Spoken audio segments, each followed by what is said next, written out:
It started with something as small and petty as a trash can. But what unraveled was a storm that would change the neighborhood forever. And if you've ever had that one nosy neighbor who thinks they own the street, then you need to hear this. Because what happened next will make you rethink how far an HOA Karen will go to prove her point. So before we dive into the chaos she created, make sure you subscribe to Sham Stories so you never miss another jaw-dropping HOA showdown. The first time I noticed the trash can tipped over, I thought it was the wind. It happens. The lids get loose, the breeze carries it, and suddenly you've got garbage strewn down the street. So I picked it up, cleaned the mess, and thought nothing of it. The second time, though, I got suspicious because it wasn't windy. And the bin wasn't just tipped, it was shoved hard enough to scratch the side and dent the lid, and my recycling was scattered across my driveway. By the third time, I knew. It wasn't an accident. It was deliberate, and in my gut, I already knew who it was. Karen. She lived 2 doors down, a self-appointed queen of the HOA. The kind of woman who patrolled the sidewalks with a clipboard, snapping pictures of supposed violations and handing out complaints like Halloween candy. She'd already harassed me about the color of my shutters, the length of my grass, and even the placement of my car in my own driveway. So a knocked-over trash can fit perfectly into her style of harassment. I set my bin upright again, muttering under my breath, but as I turned, I noticed the twitch of her curtains from her living room window. She had been watching, and when I locked eyes with that faint silhouette, I knew she was smirking. Over the next week, it escalated. Every collection day, like clockwork, my bin ended up on its side or completely across the sidewalk. My trash bag spilled open once, and Karen actually had the audacity to stroll by with her little white dog and say, "What a shame some people can't keep their property tidy." It brings down the whole neighborhood. She said it loudly enough for the other neighbors walking nearby to hear, and then she laughed as if she was innocent. I clenched my fists, forced a smile, and said nothing, because deep down, I knew I had to pick my battle carefully. If I lashed out too soon, she'd paint me as the aggressor. Karen loved playing victim. She thrived on it. The more I thought about it, the more I realized she wanted me to explode. She wanted me to break so she could turn the HOA against me. But I wasn't going to give her the satisfaction. Instead, I started plotting. I began by confirming it was her. One morning, I deliberately set my trash can neatly at the curb, then parked my car down the block so I could watch from inside. Sure enough, not 15 minutes later, Karen strutted out of her house in yoga pants and sunglasses, dragging her dog on the leash. She walked past my can, slowed her pace, looked around, then kicked the side of it with her foot and toppled it over. She didn't just keep walking. Either she laughed to herself and shook her head as though she had just done something clever. My jaw tightened.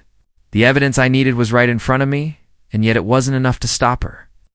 If I confronted her, she'd deny it. If I complained to the HOA, they'd take her side because she practically ran the board. So when I decided it was time to outsmart her. Over the next week, I researched. There were dozens of videos online about how to set up traps for raccoons or pests in trash bins. But I wanted something more creative, something she'd never see coming, something that would give her a taste of her own medicine without me even having to lift a finger once it was set. I thought about alarms. I thought about camera rigs. I even considered motion sensors that would blast her with sprinklers. But then it hit me. The idea was simple, clever, and perfectly humiliating. I would install a trash can that looked ordinary, but inside it wasn't what it seemed. I went to the hardware store, bought what I needed, and worked in my garage. At night, when Karen wasn't lurking around, my neighbors probably thought I was building a science project, but in reality, I was designing the perfect revenge. The plan was simple.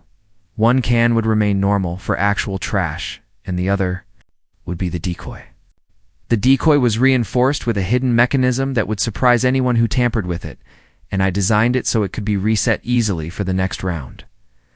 The thought of Karen sauntering over, thinking she was clever, only to be blindsided by my setup made me laugh out loud as I tightened the bolts and tested the mechanism. For days, I imagined the look on her face, knew she wouldn't be able to resist. She was addicted to control, to meddling, to making me look like the neighborhood slob. But when my trash day rolled around again, she wouldn't know what hit her. That morning, I wheeled the decoy bin out to the curb, making sure it was lined up perfectly and looking ordinary. The real trash can sat behind it, barely noticeable. I took a long sip of my coffee, parked down the street again, and waited. My heart pounded with anticipation. I checked my watch every few minutes, my eyes fixed on her front door. And then, right on schedule, Karen appeared. She had her sunglasses, her little dog, and that same self-satisfied stride. She glanced at my house, smirked, and walked toward the bin. I held my breath. She nudged the can once with her foot, then pushed harder, expecting it to topple like always. What happened next was better than anything I could have imagined.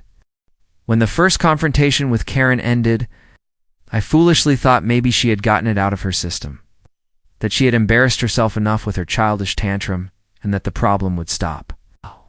But I was sorely mistaken, because the very next trash day, when I pulled into the driveway after work, there it was again, my can tipped over, garbage spilled across the curb, and just like before, Karen was standing at the edge of her yard pretending to be busy pulling weeds while glancing at me with that smug little half-smile, as if daring me to accuse her again. And I felt that anger burn hotter, but instead of yelling across the yard, I calmly picked up the can, cleaned up the mess, and went inside, determined not to give her the satisfaction of seeing me lose my cool. Yet I knew deep down that this was becoming a game for her, and she would keep escalating it until she got the reaction she wanted, or until I stopped her once and for all. That night, I sat at my computer and searched for options, scrolling through security camera systems and motion-triggered deterrents, realizing I couldn't just rely on catching her in the act with my phone because she was too sly for that. I needed something she wouldn't notice, something discreet but undeniable, something that would give me concrete proof that she was the one tipping my can over and not the wind or raccoons like she would surely claim when confronted again. So, I ordered a small Wi-Fi-enabled camera disguised as a bird feeder. It's the kind that could easily blend into the front yard without anyone suspecting a thing. And I set it up over the weekend while trimming the hedges so she wouldn't notice. What I was doing then angled it perfectly to catch the trash can and the curb in its view. The following Tuesday, trash pickup day. I left for work with a nervous anticipation buzzing in my chest, half hoping she wouldn't do it and half hoping she would, so that I could finally have her on camera. Sure enough, the can was lying on its side again with a few empty soda cans rolling down the street. And this time I didn't even bother to clean it right away. I just rushed inside, pulled up the footage on my phone, and there she was plain as Karen, waiting until the garbage truck had come, casually strolling across the edge of her lawn, looking around like a cartoon villain, then giving my can a deliberate shove with her foot until it toppled and spilled. Her face lit up with satisfaction as she walked back to her porch like she had just won a prize. Watching that footage filled me with a mix of anger and triumph, because finally I had her. No excuses, no denials, no pretending it was nature's fault. It was her, clear and undeniable, and that meant I could do something about it. The next morning I decided to test the waters, so I walked out with my coffee, and instead of greeting her like usual, I simply called out, "Hey Karen, do you know anything about why my trash can keeps falling over?" And she put on this fake, innocent expression, shrugging like a bad actress. Said, "Oh, probably the wind, or maybe raccoons. We've had those around lately, you know." And I couldn't help but smirk because I had already seen the footage of her doing it with my own eyes. So I replied, "Yeah, maybe. I've got a camera now, so I guess I'll find out." And the way her face froze for just a second told me everything I needed to know. She knew she'd been caught. But instead of admitting it or apologizing, she snapped back, "Well, you don't have the right to point cameras at my house. That's harassment," and stormed back inside, slamming her door so hard I could hear it from across the yard. And that was when I realized she wasn't going to stop. If anything, she was going to make this worse, because people like Karen don't back down when confronted. They doubled down, and sure enough, over the next week, she started muttering insults when I walked by, glaring through her blinds whenever I was outside. And one morning I even found an anonymous note taped to my door warning me to keep my trash cans in line, or else. Written in block letters like a ransom note cut from a magazine, which was almost laughably childish but still unsettling, because it meant she was putting real effort into harassing me. I knew then that simply having video evidence wasn't enough. I needed to take the next step. Something that would not only stop her, but teach her a lesson. Something clever and unexpected that she would never see coming. And so, I spent the next few days sketching out ideas, researching motion sensors and harmless but humiliating deterrents, until I came up with a plan so perfect I couldn't help but grin every time I thought about it. I was going to modify my trash can itself into a trap. One that would activate only when she tried to knock it over, and it would give her the shock of her life without causing any real harm. It's just pure embarrassment. The kind that would make her think twice before messing with me again. I drove to the hardware store and bought what I needed: some motion sensors, small air compressor, and a retractable sprayer nozzle, and spent the weekend building it into the lid of the can. Testing it in the backyard to make sure it would. Spray a harmless but powerful jet of cold water the moment the can was tipped. And after a few adjustments, it worked perfectly, leaving me laughing like a kid with a prank toy, because I could already picture her face when it happened. By the next trash day, everything was set up. The disguise camera was watching, and my modified can was in place, waiting like bait for the inevitable moment when Karen's petty spite got the better of her again. And sure enough, when I came home that evening, the can was knocked over as expected, but this time I didn't rush to pick it up. I rushed inside to watch the footage. And what I saw had me laughing so hard I nearly fell out of my chair. Karen sneaking across the curb, smirking like always, lifting her foot to shove the can, and the instant it toppled, the sprayer blasted her full in the face with a cold stream of water, sending her stumbling back, shrieking and flailing, soaked from head to toe as she screamed in outrage and ran back to her porch dripping wet, looking more like a drowned cat than the smug queen of the neighborhood she pretended to be. It was glorious, the kind of justice you dream about but rarely get to see. And now I had it all on video, proof not only of her harassment but also of her humiliation, which meant I had the upper hand at last. The following week carried an air of tension that was almost tangible, the kind you could feel pressing against your skin even when you were alone inside the house. Blinds drawn halfway so you could spy on the street without anyone being quite certain you were looking. Karen had shifted tactics, her strategy no longer limited to knocking over the trash can, but instead morphing into a passive-aggressive campaign of intimidation and public humiliation. She would stand at the edge of my driveway, chatting with other neighbors in her overly loud voice, spouting comments like some people just don't know how to live in a community, or trash isn't just what's in the bin, it's also who puts it out, glancing toward my home each time with a little too much glee in her narrowed eyes. Other neighbors sometimes nodded, sometimes stayed silent, but it didn't matter because Karen didn't need agreement. She thrived on the attention and the insinuations. My wife Jenna grew more anxious by the day, worried that Karen's antics would escalate into something uglier, maybe even involving property damage or official HOA fines. I reassured her that I had everything under control, though in truth, I was waiting for the trap I had carefully laid to be sprung. The reinforced trash can, bolted to the ground, rigged with a hidden motion-activated camera inside a hollowed section of its side panel, was ready for action. It had already caught a few recordings of raccoons sniffing around at night and the postal worker delivering mail during his morning route. But it hadn't yet captured what I needed: the undeniable proof of Karen deliberately harassing us. I didn't want to just report her based on suspicion. I wanted to present ironclad evidence that no HOA lawyer or sympathetic neighbor could refute. On Tuesday night, the perfect storm brewed. Trash pickup was scheduled for early Wednesday morning. And as I dragged the can to its usual spot at the curb, I noticed Karen peeking through her blinds across the street, her silhouette clearly visible in the faint glow of her living room light. I gave a polite wave, more out of smugness than friendliness, knowing full well she would interpret it as a provocation. I went back inside, set the camera feed to record on my laptop, and waited. Around midnight, just when the streetlights cast long, eerie shadows and the cul-de-sac had fallen into its usual hush, I heard the faint crunch of gravel under shoes. My heart sped up, adrenaline pumping as I muted the TV and crept toward the window, staying low enough not to be noticed.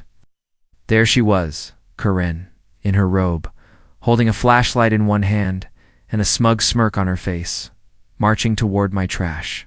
like she had every other week. But this time, things didn't go as planned. When she shoved against it with her foot, expecting it to topple easily, the can barely budged, its bolted base holding firm against the pavement. Confused, she tried again, this time with more force, but it didn't move. Irritation flashed across her face. She crouched down to inspect the bottom, perhaps suspecting something was different. And that's when the hidden camera caught her in perfect clarity, face illuminated by the flashlight, hands tugging at the can like a thief caught in the act. She muttered something under her breath, pulled harder, and finally gave up with a frustrated grunt, storming back across the street in defeat. I couldn't help but grin as I watched the playback, savoring every second of her failure, every incriminating detail preserved in digital evidence. The next morning, Jenna woke up to the sound of the garbage truck clanking and rumbling outside, the smell of brewing coffee filling the kitchen. I showed her the footage before she even had a chance to sip her first cup, and her reaction was priceless, a mixture of relief, satisfaction, and disbelief that Karen had been so bold as to try in the middle of the night. "What are you going to do with it?" she asked, eyebrows raised. I thought about it for a moment, weighing my options. Part of me wanted to immediately forward the video to the HOA board, letting them finally see the tyrant in action, exposing her for what she truly was. Another part of me wanted to hold back, to keep collecting more evidence until Karen's pattern of harassment was undeniable, until she couldn't worm her way out with excuses about raccoons or wind gusts. In the end, I decided patience was the smarter play. The more rope Karen gave herself, the tighter the noose would be when the time came. For the rest of the week, I left the camera running every night, determined to catch her again. Sure enough, she returned 2 nights later, this time armed with a long metal rod, apparently trying to pry the can loose from the bolts. The sight was almost comical, her struggling, sweating, teeth gritted as she fought against a piece of property that simply wouldn't move, all while the camera documented her attempt like a silent witness to her obsession. By the time she gave up again, muttering curses into the night air, I knew I had more than enough evidence to bury her in front of the board. But Karen wasn't done playing games. By Friday, she had switched to psychological warfare, leaving snide, anonymous notes in our mailbox that read things like "trash belongs in the landfill," "not in our community, and the HOA will deal." With rule breakers, Jenna was upset. Certain Karen was escalating into dangerous territory, but I reassured her that each note only added to the pile of evidence.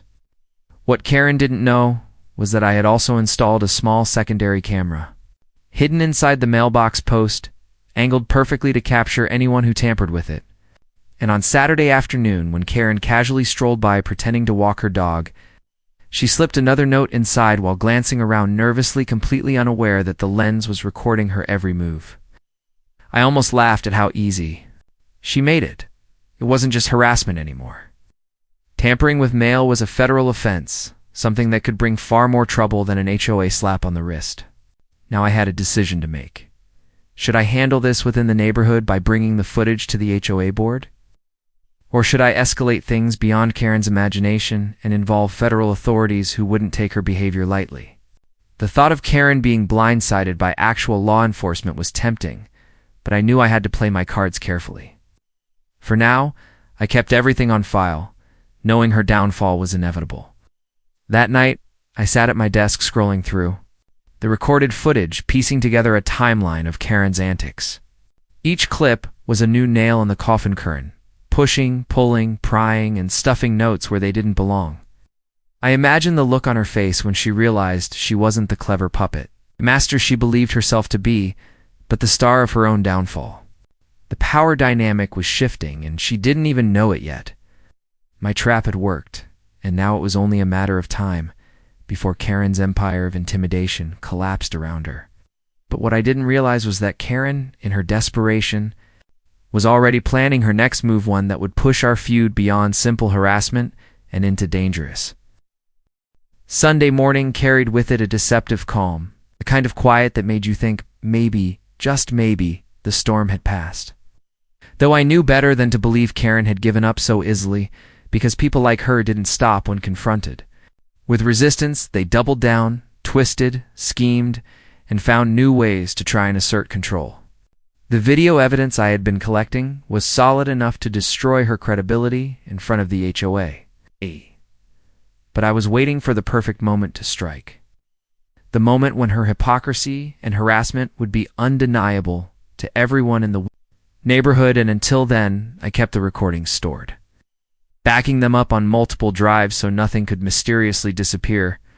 Jenna urged me to just turn the footage in right away, especially after the mailbox note incident, but I told her patience was key. That Karen was digging her own grave one action at a time, and I intended to let her keep going until she was neck deep. That afternoon I decided to mow the lawn, trying to keep up the appearance of normal suburban life. But as I pushed the mower toward the side of the yard, closest to Karen's house, I noticed her standing by her window again, phone in hand, recording me.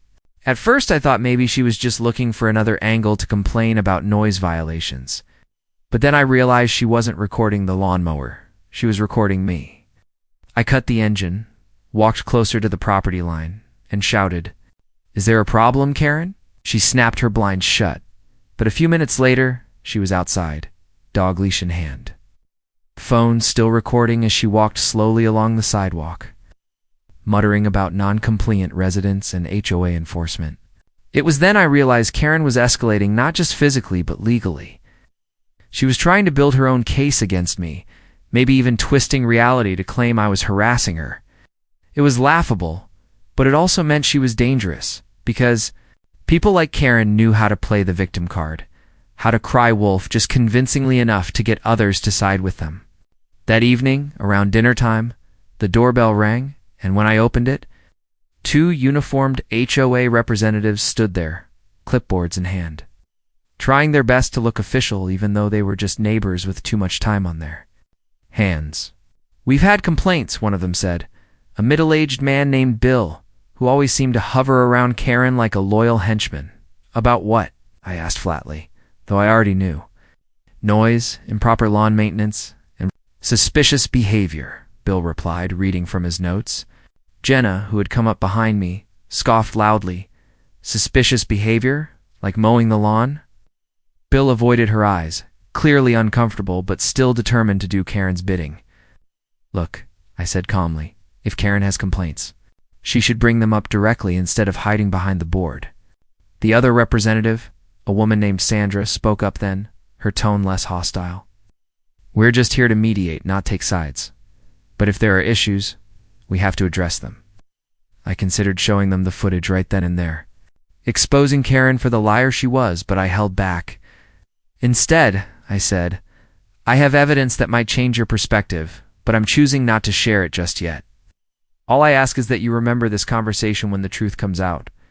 Sandra gave me a curious look, almost like she wanted to press further, but Bill was eager to wrap things up, jotting something down and saying they'd report back to the board. As they left, I caught a glimpse of Karen standing at the end of her driveway, arms crossed, that smug little smirk plastered on her face, as if she had won some small battle.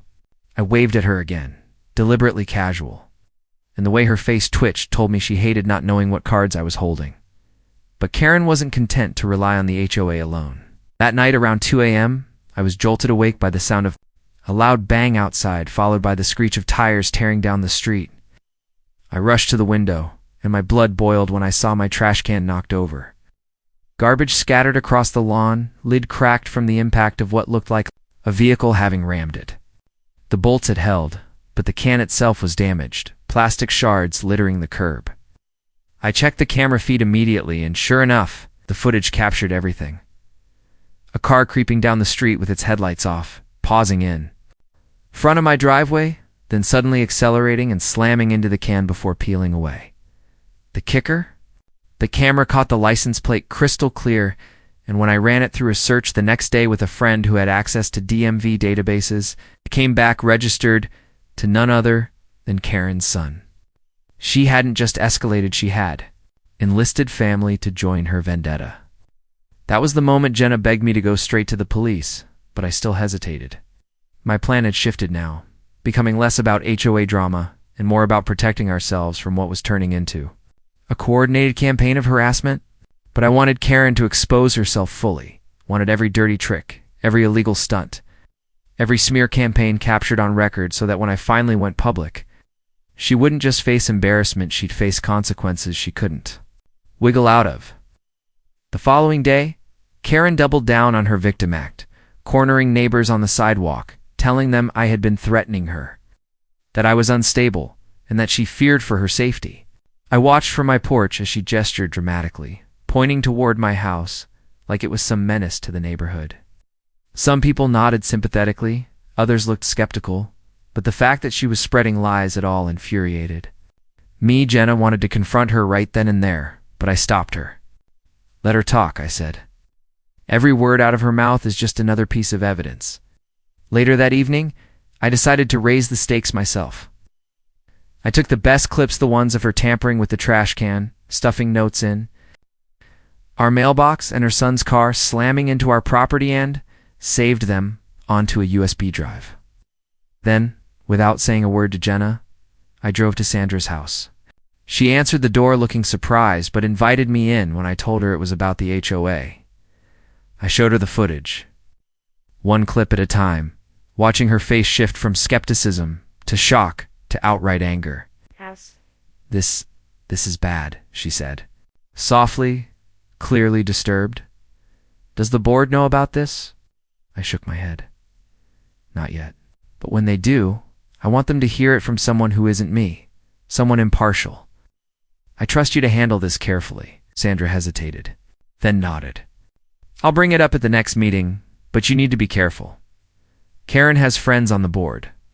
I thanked her, knowing that was true, but also knowing the truth was stronger than any friendship. When I got home, Jenna was waiting, upset that I hadn't told her where I was going, but when I explained what I had done, she relaxed a little. So what now? She asked. I sighed, staring out the window at Karen's house, her porch light glowing like a watchtower across the street. Now, I said, we wait. And when the time is right, we make sure Karen can never pull this kind of stunt again. What I didn't know then was that Karen was already preparing her most desperate move yet. One that would drag the police directly into our neighborhood feud and force everyone to pick a side once and for all. When the morning came, I walked outside to check on the trash can and was relieved to see it standing exactly where I left it, untouched, upright, and free from any tampering. The hidden camera I had tucked inside the reinforced shell was still, blinking, quietly recording everything that happened through the night. And the heavy base that kept the can firmly grounded meant that even if Karen had tried to shove it again, it wouldn't have moved. I stood there on the driveway, coffee in hand, looking around at the seemingly peaceful neighborhood that hid so much pettiness, and wondered if Karen had finally realized her antics weren't going to break me anymore. Just as I was thinking about it, I saw her blinds twitch from across the street. And there she was, peeking out like a predator, waiting for a chance to strike.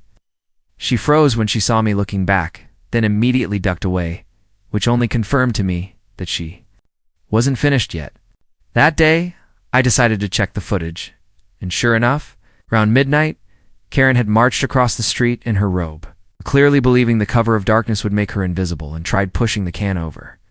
The best part was watching her struggle.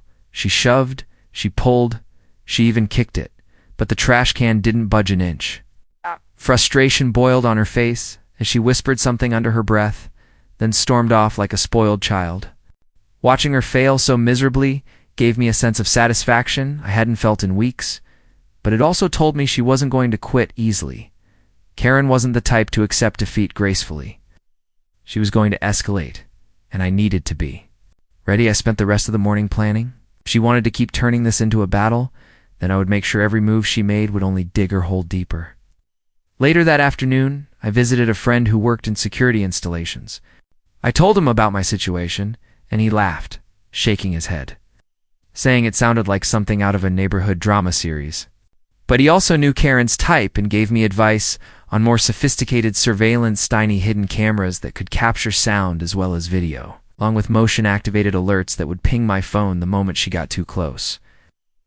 Bought the whole setup and spent the weekend installing it around the driveway, the yard, and even tucked one under the mailbox, making sure every angle was covered without being obvious. By Sunday evening, my property looked no different than before, but in reality, it was a fortress of evidence-gathering technology. That same night, as if the universe wanted to prove my paranoia right, the alerts started coming in. Karen had come back. This time she wasn't alone. And from the footage, it looked like she was trying to convince him that the trash can was a problem. He half-heartedly tugged at it, probably to appease her, but it was clear he thought the whole thing was ridiculous. He eventually gave up, throwing his hands in the air and walking away, leaving Karen fuming. She circled the can a few more times like she was plotting a crime before stomping back across the street. Watching it live on my phone, I almost laughed out loud, but then I thought about how she might try to come back again with more determination. My reinforced trash can had become a symbol of defiance, and to Karen, that was intolerable. On Monday, I decided to take it one step further. Called the local waste management service and explained the situation, asking them if they had any issues with me reinforcing my trash can. The supervisor chuckled when I explained how my HOA neighbor kept trying to knock it over. He reassured me that as long as the can was accessible for collection, they had no problem with it. That was the final nail in Karen's complaint. Coffin, because she could no longer claim it violated waste management rules. Armed with that knowledge, I felt bulletproof. That afternoon, as I pulled into my driveway, Karen marched straight toward me, waving her arms. "This trash can of yours is an eyesore and a hazard," she barked, her face red with anger. I calmly rolled down my window and said, "Funny, the waste management supervisor said it's perfectly fine. Maybe you should take your complaints." "Up with them." She froze, her mouth opening and closing like a fish, clearly unprepared for me to have done my homework. Her voice cracked as she muttered something about property values before storming back across the street. I had struck a nerve. That night, I reviewed the footage again, and what I saw confirmed everything I suspected. Karen returned yet again, this time with a flashlight, circling the trash can like she was inspecting it for weaknesses. She tugged on the lid, kicked the sides, and even tried to lift it, but nothing worked.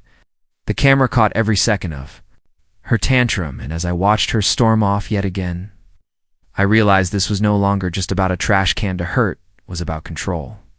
Karen thrived on being the queen of the neighborhood, and my refusal to bow to her petty power trip was driving her insane.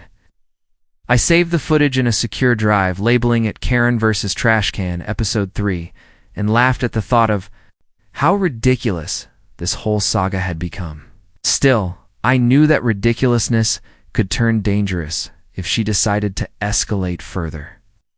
And as much as I hated to admit it, I had a gut feeling that the real showdown was still coming.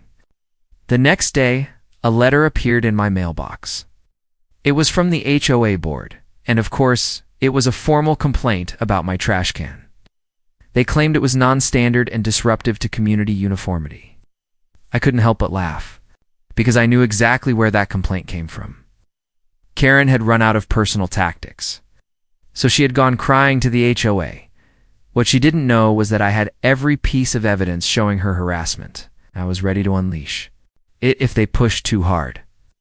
As I sat there holding the letter, I thought to myself, Karen has no idea what's coming. The HOA complaint letter sat on my kitchen counter all night like an invitation to war. I spent hours deciding how I would respond. Part of me wanted to storm into the next board meeting, slam down my stack of video evidence, and call out Karen publicly for what she was, a nosy, power-hungry bully who thought she could dictate every neighbor's life. But the other part of me wanted to play the game smart, to let her dig her own grave while I stacked the cards higher and higher against her. In the end, I chose patience, because patience meant control, and control meant that when the time came, Karen wouldn't just lose, she would be humiliated. So I drafted a calm and professional response to the HOA, citing my conversation with waste management, the fact that my reinforced trash can met all accessibility requirements, and reminding them politely that the bylaws did not specify any restriction on modification for stability. I included pictures of the can standing neatly on my driveway, looking no different than any other, and I sent the letter back certified so I had proof of receipt. It felt good, like a preemptive strike wrapped in courtesy. The very next day, Karen cornered me in the driveway again, practically foaming at the mouth as she accused me of defying the board. I smiled calmly and said, "Actually, I responded with all the necessary documentation. I'm sure they'll see through." Baseless complaints. The look on her face was priceless, a mixture of shock and fury, as if she couldn't fathom me refusing to roll over. That night, the motion alerts on my phone went off again, and when I checked the feed, I nearly spit out my drink. Karen had shown up with a hammer. She crouched next to the trash can, looking around nervously, then started whacking at the base, like she was trying to chip away at it. The thuds echoed through the recording, and I could see her face twisted in rage as the reinforced shell absorbed every blow. After a few minutes, she grew tired, dropped the hammer, and muttered something. Before storming back home, I knew right then it was time to stop holding back. The next morning, I filed a police report for property harassment and presented the footage as evidence. The officer who took the report chuckled when he saw Karen swinging at my trash can like a maniac, but he assured me they would log the incident and issue a warning. That same afternoon, I watched from my window as a patrol car pulled up to Karen's house. 2 officers walked up her driveway, and I could only imagine the conversation inside. When they left, Karen stood in her doorway, red-faced and seething, glaring at my house like it was the source of all her misery. And maybe it was, because I had finally built something she couldn't control. Later that week, Yacho sent a follow-up letter saying they were reviewing the complaint and would issue a decision at the next monthly meeting. That gave me an idea. If Karen wanted to drag the HOA into this, then Fina would make sure everyone on that board knew the truth. I spent the next several evenings compiling a meticulous folder of every piece of evidence, timestamps of her nightly visits, video footage of her attempts to knock the can over, the hammer attack, and even her dragging her husband into the mess. I printed still shots, burned copies of the videos onto a flash drive, and wrote a clear timeline of events. By the time I was finished, my Karen dossier looked like something straight out of a detective's case file, and I couldn't wait to see her face when it all came to light. On the night of the HOA meeting, I walked into the community. Sent her with that folder under my arm, calm as ever, while Karen was already there, pacing like a caged tiger. She glared at me the moment I entered, muttering to another neighbor, no doubt poisoning them with her version of events. When the board brought up the complaint, Karen pounced, standing up and shouting about how my trash can was an abomination and a threat to community order. She threw out words like unsanitary and unsafe, and it was clear she thought she was giving some grand speech. Then the board turned to me for a response, and that's when I opened the folder. Calmly, I placed the printed photos on the table one by one, showing Karen prowling around my driveway at night, showing her swinging a hammer like a lunatic, showing her crouched in her robe trying to shove the can. The room went silent. Gasps came from a few neighbors as I handed the flash drive to the chairman and said, "And if you'd like to see the videos, here's the full footage." Karen's face went pale, then beet red, as she sputtered excuses, but no one was listening anymore. The board members exchanged uncomfortable glances, clearly realizing that the issue wasn't my trash can at all, it was Karen's obsession. One of them even said, "This seems less like a problem with his trash can and more like harassment." And just like that, the tables turned. Karen stormed out of the meeting before it even ended, her composure shattered, and I knew in that moment that her reign of terror was crumbling. Walking back to my house that night, I couldn't help but smile. For the first time since this nonsense began, I felt like the neighborhood was on my side. But deep down, I also knew Karen wasn't the type to give up completely. She was cornered. Now, and a cornered animal was always the most dangerous. I had won the battle, but something told me the war wasn't over yet. After that HOA meeting where I exposed Karen in front of everyone, the neighborhood energy shifted, though not in a way that completely put me at ease. For a couple of days, she stayed quiet, her house dark at night, her driveway empty of her usual hovering presence, and I thought maybe, just maybe, she'd finally been humiliated enough to back off. But then the whispers started. Little murmurs from neighbors who stopped me on my morning walks or waved at me in the evening and muttered about how Karen was going door to door, spreading her own twisted version of the story. She claimed I had doctored the footage, that I had set her up, and even went so far as to insist I was some sort of unstable man with surveillance obsessions. It was laughable, but I could see the seeds of doubt being planted. In some people's eyes, the way gossip worms its way into otherwise rational minds, that was when I realized Karen's game had only changed, not ended. One night, just as I was locking up, my motion camera pinged again. This time it wasn't Karen, at least not directly. It was her teenage nephew who'd up, creeping across my lawn with a can of spray paint. He scrawled big, ugly words across the side of my trash can. Something about being a creep, before running back across the street into her yard. I wasn't. Even Angry A almost laughed, because the camera had caught the whole thing in perfect clarity. The next morning, I filed another police report, attached the footage. And this time the officer promised they'd escalate the matter if the harassment didn't stop. Later that day, Karen was served with a formal warning from law enforcement. I watched from my window as she stood in her driveway screaming at the officer, pointing at my house as if I were the criminal, while the cop just shook his head and walked away. It should have ended there, but of course it didn't. The next HOA meeting, she didn't even try to bring up my trash. She tried to get me banned from community events. She argued I was destabilizing the neighborhood, that my cameras were spying on families, and that I was creating an unsafe environment. The board shut her down quickly, reminding her of the evidence. But I could see how desperate she was becoming, clawing for any leverage she could find. That's when I realized the best way to end this once and for all wasn't just to defend myself, it was to flip the spotlight fully onto her. I compiled everything, the videos, the graffiti, the police reports, the HOA minutes, and I drafted a letter addressed to every single household in the neighborhood. In it, I explained calmly what had been happening, how many times Karen had harassed me, how many times she had vandalized my property or sent others to do it, and I included still shots from the videos. I didn't embellish, didn't attack her character. I simply laid out the truth. One evening, I walked door to door delivering those envelopes, smiling politely and saying, "Only this is something I thought you should know." By the end of the week, the atmosphere had shifted completely. Neighbors who once avoided eye contact with me now crossed the street to shake my hand. People whispered openly about Karen, not me, and for the first time, she was the one under the microscope. Her power, her control, her ability to bully people into submission was slipping through her fingers, and she knew it.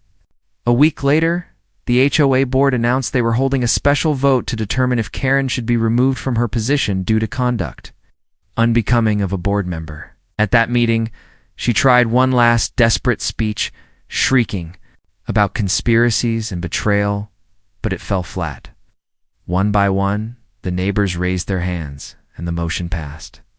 Karen was out.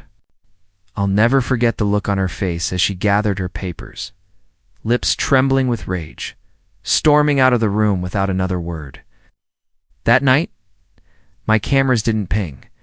My trash can stayed upright, and the air felt lighter than it had in months. Still, I knew Karen wasn't done. People like her don't just fade into the background quietly. A week after she was voted out, her house went on the market. The sign went up in the yard, and suddenly it all made sense. Hadn't been fighting for rules or order or the neighborhood. She had been fighting because she was losing everything, and she couldn't stand to lose control on top of it. Watching that for sale sign sway in the wind felt like the true end of the battle. But the victory wasn't just about the trash. Or the HOA, or even Karen, it was about standing up to a bully, about proving that patience and evidence and persistence could outlast even the loudest, nosiest tyrant on the block.